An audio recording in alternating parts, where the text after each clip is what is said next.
घर में घुसकर मारेंगे।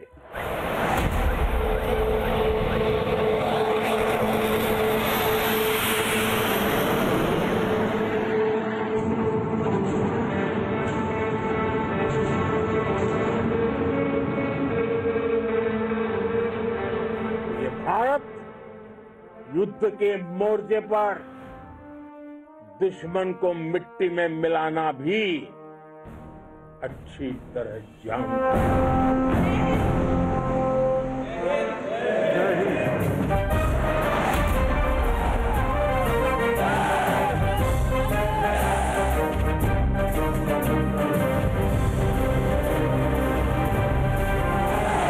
वंदे वंदे वंदे वंदे।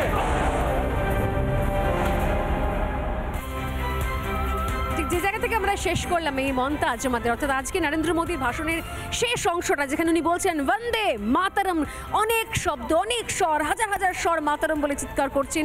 বন্দে মাতরম এমন এক ধ্বনি যাতে সত্যি সত্যি রক্ত গরম হয়ে যায়। আমরাও কোথাও বুঝি যে আমাদের কাছে দেশ কত বড়। আমরা একমাত্র দেশ তো গোটা পৃথিবীতে যারা দেশকে দেশ মাতৃকার সঙ্গে তুলনা করি, দেশকে দেশের মাতা মায়ের জায়গায় বসাই। আমাদের সঙ্গে এই বিশাল আলোচনাতে, আজকের এই বিশাল ক্যাম্পেনে আমি যেখান থেকে শুরু করবো, যারা রয়েছেন আমার এইদিকে এক এক করে আমি আসছি। এখানে ক্যাপ্টেন রায়চৌধুরী রয়েছেন, ক্যাপ্টেন মিশ্র রয়েছেন, ওনাদেরকে দিয়ে শুরু করি। আজকের এই দিনটা একদিকে আমরা বলছি অপারেশন সিঁদুরের সাফল্য, এবং নিঃসন্দেহে এমন এক সাফল্য যে সাফল্য হচ্ছে নেভার এন্ডিং, অর্থাৎ শেষ নেই এটার। প্রয়োজন পড়লে আমাদের দেশের প্রধানমন্ত্রী বলেছেন আবার হবে, বারবার হবে। কারণ এখন এই দেশ নিউ নর্মাল দেশ নীতিতে বিশ্বাসী, সেই দেশ আর আলোচনা, বসে বসে টেবিলে কথা বললাম, অনেকগুলো কথা খরচ হয়ে গেল, অনেকগুলো দিন খরচ হয়ে গেল, এগুলোতে বিশ্বাসী নই।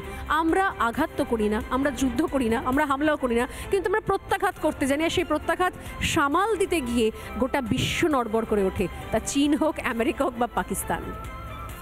সত্যি আমাদের সাফল্যটা এত ফ্যান্টাস্টিক, এটা ডিসক্রাইব করা যাবে না। এই যে দেশ যে এত উন্নতি হয়েছে, নিজের পায়ে দাঁড়িয়েছে, নিজের আর্মস অ্যামিউনিশনস দিয়ে প্রত্যাঘাতী করতে পেরেছে। একটা কিছু সিভিলিয়ানস মারা গেছে, কিন্তু বেসিক্যালি ড্যামেজ, মেজর ড্যামেজেস কিছু হয়নি। Aircrafts have not been down. It is a fantastic victory. এই জায়গাতে কি মনে হয় যে রিপাবলিক বাংলা যে ইনিশিয়েটিভটা নিয়েছে, এই যে ন্যাশনালিস্ট কালেকটিভ, অর্থাৎ জাতীয়তাবাদীদের একটা মঞ্চ, সমস্ত জাতীয়তাবাদীদের একটা সুরে গাঁথার চেষ্টা। কারণ এই দেশটা এমন একটা দেশ, এখানে ক্যাপ্টেন মিশ্র রয়েছেন, যে অনেক মতামত, অনেক মতবাদ, অনেক ধরনের ভাবনা চিন্তা, আইডিওলজি, কিন্তু একটা আইডিওলজি কি কমন হওয়া উচিত নয়? সেই সময় কি এখনও আসেনি? এত লড়াইয়ের পরে দেশ স্বাধীন হয়েছে, 47 সাল থেকে প্রত্যেক মুহূর্তে নিজেদের দেশের মধ্যে মধ্যে যুদ্ধ করতে হয় এতগুলো ন্যারেটিভ নিয়ে। সেই জায়গা থেকে দাঁড়িয়ে এই ন্যাশনালিস্ট কালেকটিভ, এই জাতীয়তাবাদীদের একটা মঞ্চ, একটা অরাজনৈতিক প্ল্যাটফর্ম কতটা জরুরি বলে মনে হচ্ছে?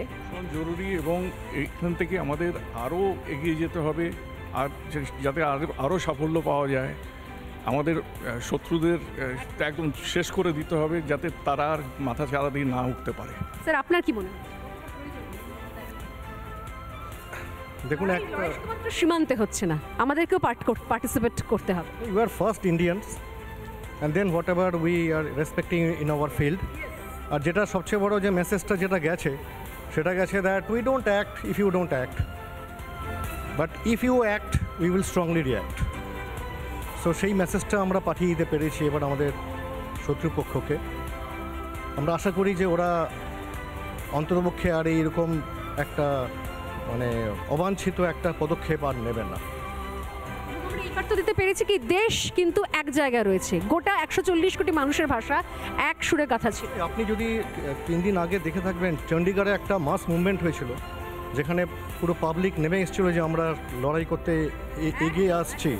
So that shows that the country is united at this juncture, and that is our biggest strength actually. Yes, এটা হাততালি, এটাই আমাদের সবথেকে বড় শক্তি ময়ূক, এটাই আমাদের সবথেকে বড় শক্তি। এই শক্তিটাই সবথেকে বেশি জরুরি, এটাই তো আমাদেরকে এগিয়ে নিয়ে যাবে, একটা সুন্দর সুস্থ এগিয়ে যাওয়া দেশ তৈরি করবে।